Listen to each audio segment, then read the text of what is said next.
Another rush hour, another battle for a seat.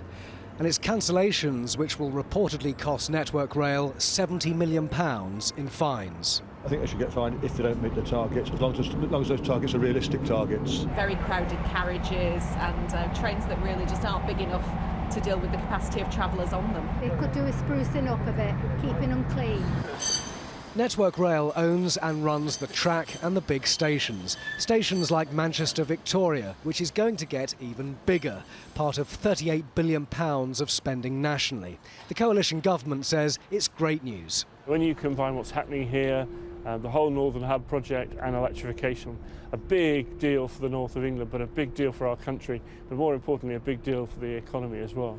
Along with Manchester Victoria, the money is being spent on improving stations like Birmingham New Street.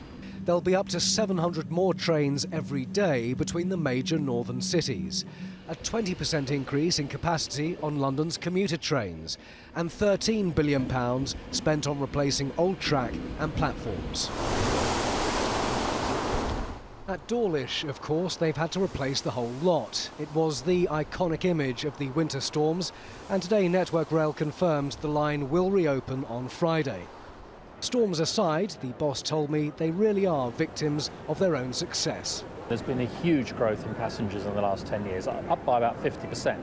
That means more trains running on what is already a congested network. And what that means is that if we do have a problem with the network, the impact is immediately sort of spreads out, and so we end up with these traffic jams on the system. Commuters have heard it all before, so seeing will be believing. If, after all these billions are spent, they get a seat, then the rail companies may get some credit. Simon Viger, 5 News.